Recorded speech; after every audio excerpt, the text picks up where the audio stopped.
Hello friends, welcome to my YouTube channel the web education.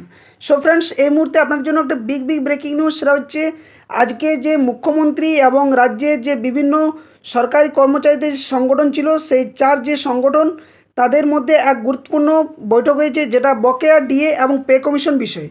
তো আমি সকালে আপনাদের সামনে এই সম্বন্ধে ভিডিও দিয়েছিলাম, যেখানে বলেছিলাম যে আজকে মুখ্যমন্ত্রীর সাথে যে বকেয়া ডিএ সংক্রান্ত যে সংগ্রামী যৌথ মঞ্চ বা বাকি যে কমিটিগুলো বা সংগঠনগুলো রয়েছে, তাদের সদস্যদের মধ্যে একটা গুরুত্বপূর্ণ বৈঠক হতে চলেছে। তো তার আজকে সন্ধ্যা 5টার সময় সেই বৈঠক ঘটেছে। তো কি কি বিষয় উঠে আসছে এই বৈঠকের মধ্যে দিয়ে সমস্ত বিষয়গুলো আপনার সামনে তুলে ধরার চেষ্টা করব। তো কি কি ঘটলো এই বকেয়া ডিএ এবং পে কমিশন নিয়ে মুখ্যমন্ত্রীর সঙ্গে মেগা বৈঠকে, মিটতে চলেছে কি রাজ্য সরকারের কর্মীদের দীর্ঘদিনের দাবি, এছাড়াও নতুন নিয়োগ এবং শূন্যপদ বৃদ্ধিতে গুরুত্বপূর্ণ পদক্ষেপ নিতে চলেছে রাজ্য সরকার তথা মুখ্যমন্ত্রী স্বয়ং। তো সমস্ত তথ্যগুলো এক এক করে আপনার সামনে তুলে ধরার চেষ্টা করব। তো সকলে ভিডিওটা শেষ পর্যন্ত দেখুন, এবং যারা চ্যানেলে নতুন ভিউয়ার্স রয়েছেন অবশ্যই বলবো এই ধরনের গুরুত্বপূর্ণ নিউজ, কেস আপডেট, নোটিফিকেশান সংক্রান্ত তথ্য পাওয়ার জন্য অবশ্যই চ্যানেলটি সাবস্ক্রাইব করে পাশে থাকা বেল নোটিফিকেশন করবেন। তো চলুন ডিটেলস আলোচনা করা যাক যে কী কী আজকের বৈঠকে ঘটেছে। তো দেখুন, বলা হচ্ছে যে কি ঘটলো ডিএ পে কমিশন নিয়ে মুখ্যমন্ত্রী মেগা বৈঠকে, মিটতে চলেছে রাজ্য সরকারি কর্মচারীদের দীর্ঘদিনের দাবি। তো দেখুন, দীর্ঘ অপেক্ষার অবসান হতে চলেছে রাজ্য সরকারি কর্মচারীদের দীর্ঘদিনের বকেয়া মহার্ঘ ভাতা বা ডিএ নিয়ে রাজ্য সরকারের সাথে কর্মী সংগঠনগুলোর যে টানাপোড়েন চলেছিল, অবশেষে তার একটি সুস্থ সমাধানের পথ খুলতে চলেছে। সম্প্রতি মাননীয় মুখ্যমন্ত্রীর সাথে ডিএ মামলায় যুক্ত বিভিন্ন কর্মী সংগঠনের এক অত্যন্ত গুরুত্বপূর্ণ এবং ইতিবাচক বৈঠক সম্পন্ন হয়েছে আজকে। এই বৈঠকে শুধু বকেয়া ডিএ নয়, সুপ্রিম কোর্টের রায়, নতুন পে কমিশন গঠন এবং সরকারি কর্মীদের অন্যান্য গুরুত্বপূর্ণ সুযোগ সুবিধা নিয়েও বিস্তারিত আলোচনা হয়েছে। তো আজকের এই বিশেষ বৈঠকে প্রতিবেদনে আমরা আপনাদের সামনে বা তুলে ধরার চেষ্টা করব যে বিষয়টি, সেটা হচ্ছে যে সিদ্ধান্তগুলি উঠে এসছে, কি বলা হয়েছে, আগামী দিনে সরকারি কর্মচারীদের জন্য কি সুখবর আসতে চলেছে তার সম্পূর্ণ তথ্য। তো দেখুন, বলা হয়েছে যে বৈঠকের গুরুত্বপূর্ণ সিদ্ধান্তের মধ্যে এক নজরে যেটা ছিল সেটা হচ্ছে মুখ্যমন্ত্রীর সাথে কর্মী সংগঠনগুলো বৈঠকের মূল যে নির্যাস, সেই নির্যাসগুলো এক এক করে আপনার সামনে তুলে ধরেছি। তো প্রথম যেটা বলা হচ্ছে না, আলোচনার বিষয় প্রথমত ছিল সেটা হচ্ছে বকেয়া ডিএ সংক্রান্ত।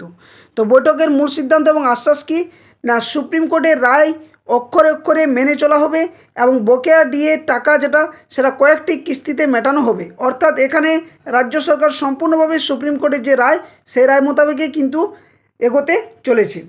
যেখানে দ্বিতীয় বিষয় ছিল পিএফ লক ইন ব্যাপারে, অর্থাৎ প্রভিডেন্ট ফান্ডে জমা বকেয়া ডিএ এর 2 বছরের লক ইন পিরিয়ড কমানো হবে।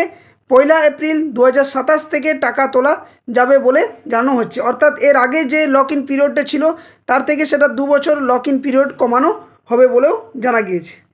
নেক্সট 3 নম্বর যে বিষয়টা আলোচনার মধ্যে এসছে সেটা হচ্ছে নতুন পে কমিশন ব্যাপারে। অর্থাৎ জানুয়ারি মাস থেকে পে কমিশন কার্যকর করার জোরদার পরিকল্পনা নেওয়া হয়েছে বলেও আজকের বৈঠক থেকে উঠে আসছে। এবং চতুর্থ যে গুরুত্বপূর্ণ বিষয় সেটা হচ্ছে শূন্য পদে নিয়োগ ব্যাপারে। অর্থাৎ আপনারা সকলে জানেন যে সংগঠনগুলো গিয়েছিল সেখানে শুধুমাত্র যে ওনাদের দাবি দেওয়া সেটাও নয়, রাজ্যে যে শিক্ষা বা কর্মসংস্থানের যে বেহাল দশা, যুব সমাজের যে অবস্থা, তার ভিত্তিতেই ওনারাও এই দাবিটা তুলেছেন। তো এখান থেকে বলা হচ্ছে যে আগামী ডিসেম্বর মাসের মধ্যেই রাজ্যে 50,000 শূন্যপদে নতুন নিয়োগ প্রক্রিয়া সম্পন্ন করবে বলেও জানা গিয়েছে আজকের বৈঠকে। এছাড়া কি আলোচনা হয়েছে না, বিস্তারিত সিদ্ধান্ত এবং পদক্ষেপ সমূহগুলো কি নেওয়া হয়েছে। তো প্রথম যেটা বলা হয়েছে না, সুপ্রিম কোর্টের রায় এবং বকেয়া মহার্ঘ ভাতার প্রদান। অর্থাৎ এক এক করে এরপর আপনার সামনে সমস্ত বিষয়টা তুলে ধরার চেষ্টা করছি। তো প্রথম বলা হয়েছে না, মাননীয় মুখ্যমন্ত্রী এই বৈঠকে জানিয়েছেন যে বকেয়া ডিএ সংক্রান্ত সুপ্রিম কোর্টের রায় রাজ্য সরকার সম্পূর্ণভাবে মেনে চলবে। তবে এই বিপুল বকেয়া মেটানোর জন্য প্রয়োজনীয় তহবিল অর্থাৎ ফান্ড যে অ্যালোকেশন জোগাড় করতে সরকার কিছুটা সময়ের প্রয়োজন। বর্তমানে 42% যে এআইসিপিআই নিয়ম অনুযায়ী যে ডিএ ফারাক রয়েছে তা কয়েকটি ধাপে বা কিস্তিতে মিটিয়ে দেওয়া হবে বলেও আশ্বাস দিয়েছে। অর্থাৎ রাজ্যের সরকারি কর্মচারীদের যে এতদিন দাবি দেওয়া ছিল যে 42% হারে ডিএ যে এআইসিপিআই মেনে যেটা বাকি রয়েছে, যেটা আমি আজকে আপনাদের সামনে সকালেও বলেছিলাম, তারই কিন্তু আশ্বাস দেওয়া হয়েছে মুখ্যমন্ত্রীর তরফ থেকে। এবং আশা করা হচ্ছে আসন্ন জুন মাসের বাজেটেই এই বকেয়া ডিএর প্রথম কিস্তির কথাও কিন্তু ঘোষণা হতে পারে বলেও জানা গিয়েছে। 2 নম্বর যে বিষয়টা আলোচনা হয়েছে সেটা কি না, প্রভিডেন্ট ফান্ডের পিএফ লক ইন পিরিয়ড কমানো নিয়ে। তো রাজ্য সরকারি কর্মীদের বকেয়া মহার্ঘ ভাতার যে অংশ প্রভিডেন্ট ফান্ডে বা পিএফে জমা হয়েছে তার উপর 2 বছরের লক ইন পিরিয়ড ধার্য করা হয়েছিল। বৈঠকে এই মেয়াদ কমানোর ইতিবাচক আশ্বাস দেওয়া হয়েছে। আগামী অর্থবর্ষ অর্থাৎ 1 এপ্রিল 2027 থেকে কর্মীরা যাতে তাদের জমানো টাকা তুলতে পারেন তার জন্য প্রয়োজনীয় ব্যবস্থা গ্রহণের চেষ্টা করা হবে।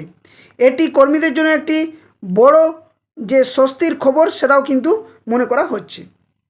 3 নম্বর যে বিষয় সেটা হচ্ছে গ্র্যান্ট ইন এড কর্মী এবং নতুন পে কমিশন নিয়ে। অর্থাৎ আপনারা জানেন যে গ্র্যান্ট ইন এড কর্মচারীদের নিয়ে গত যে সরকার ছিল সেখানে 996 এবং 997 আর 998 এই যে 3টা বিজ্ঞপ্তি প্রকাশ করেছিল বকেয়া ডিএ এবং গ্র্যান্ট ইন এড কর্মচারীদের নিয়ে, সেখানে একটা বৈষম্য দেখা দিয়েছিল।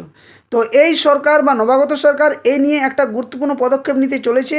গ্র্যান্ট ইন এড যে সমস্ত কর্মচারী রয়েছে তো এদের জন্য বলা হয়েছে যে এখনও কোনো সরাসরি বিজ্ঞপ্তি আসেনি, তবে খুব শীঘ্রই এই বিষয়ে সরকারি নির্দেশিকা বা অর্ডার প্রকাশ করা হবে। মাননীয় ইন্দু মালহোত্রার মনিটরিং কমিটিতেও এই বিষয়টি তোলা হবে এবং পরবর্তী মিটিংগুলোতে সংশ্লিষ্ট সংগঠনগুলোকে ডাকা হবে। পাশাপাশি নতুন পে কমিশন গঠনের কাজ অতি দ্রুত শুরু হতে চলেছে বলেও জানা গিয়েছে এবং আগামী জানুয়ারি মাস থেকেই কিন্তু এই ব্যাপারে কার্যকর করার যে লক্ষ্যমাত্রা সেটাও কিন্তু নেওয়া হয়েছে এবং এই উদ্দেশ্যে বিভিন্ন কর্মী সংগঠনের কাছ থেকে তাদের বক্তব্য এবং সুপারিশ গ্রহণ করা হবে। চতুর্থ যে বিষয় সেটা হচ্ছে নিয়োগ, বদলি এবং পদোন্নতির নতুন পলিসির ব্যাপারে, যেটা 4 নম্বর পয়েন্টের গুরুত্বপূর্ণ বিষয়। তো রাজ্যের বেকার যুবকদের জন্য এই বৈঠকে রয়েছে সুখবর। আগামী ডিসেম্বর মাসের মধ্যে রাজ্যে 50,000 শূন্যপদে নতুন করে নিয়োগ সম্পন্ন করার প্রতিশ্রুতি দেওয়া হয়েছে। এছাড়াও শিক্ষক শিক্ষিকা সহ রাজ্যের অন্যান্য সরকারি কর্মীদের বদলি অর্থাৎ ট্রান্সফার এবং বিশেষ করে শিক্ষক শিক্ষিকাদের যে পদোন্নতি বা প্রমোশন সে নিয়েও কিন্তু অত্যন্ত স্বচ্ছ, সুস্থ আর সুনির্দিষ্ট পলিসি তৈরি করা হবে বলেও এই বৈঠক থেকে সিদ্ধান্ত গ্রহণ করা হয়েছে। তো আপনারা বুঝতে পারছেন যে অনেকগুলো সিদ্ধান্ত আজকে কর্মী সংগঠন এবং মুখ্যমন্ত্রীর উপস্থিত থেকে এই যে গুরুত্বপূর্ণ সিদ্ধান্তগুলো নেওয়া হয়েছে তাতে করে একটা ইতিবাচক প্রভাব বা ইতিবাচক দিক বা ইতিবাচক একটা পথ কিন্তু প্রশস্ত হতে চলেছে এই মুহূর্তে দাঁড়িয়ে। তো দেখা যাক এরপর কিভাবে এগুলো ফলপ্রসূ হয়। তো শেষে কি বলা যায় না, মাননীয় মুখ্যমন্ত্রীর সাথে বিভিন্ন কর্মী সংগঠনের এই বৈঠকে রাজ্য সরকারি কর্মচারীদের ভবিষ্যৎ রূপরেখা নির্ধারণে একটি অত্যন্ত গুরুত্বপূর্ণ ভূমিকা পালন করবে।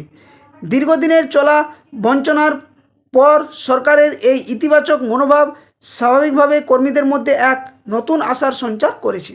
তবে সরকারের এই প্রতিশ্রুতিগুলো ঠিক কতটা বাস্তবায়িত হয়, বিশেষ করে আসন্ন জুন মাসের বাজেটে ডিএ নিয়ে কি ঘোষণা হয় সেদিকেই কিন্তু এখন সবার নজর থাকবে। তো এই ছিল এতদিনের যে একটার পর একটা যে দিন গোনা বা অবসান সেটা কিন্তু আজকে ঘটেছে এই মেগা বৈঠকের মধ্য দিয়ে।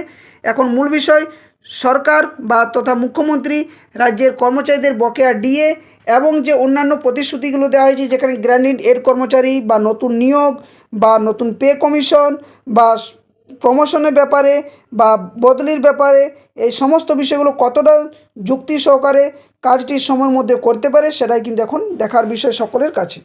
তো এই ছিল আজকে যে গুরুত্বপূর্ণ মেগা বৈঠকের সম্পূর্ণ তথ্য, সেটা আপনাদের সামনে তুলে ধরার চেষ্টা করলাম। আশা করছি আপনারা সকলে বুঝতে পেরেছেন। যদি কোনো ডাউট থাকে অবশ্যই কমেন্ট বক্স খোলা থাকবে, সেখানে আপনারা কমেন্ট করতে পারেন।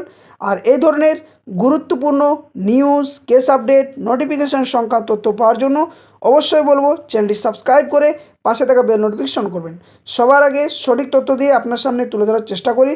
তো ভিডিওটি লাইক, শেয়ার বাকির সাথে অবশ্যই করবেন। ধন্যবাদ। জয় হিন্দ। আবার কোনো একটা নতুন ভিডিও নিয়ে আপনার সামনে হাজির হব। ততক্ষণের জন্য সকলে সুস্থ থাকুন, ভালো থাকুন।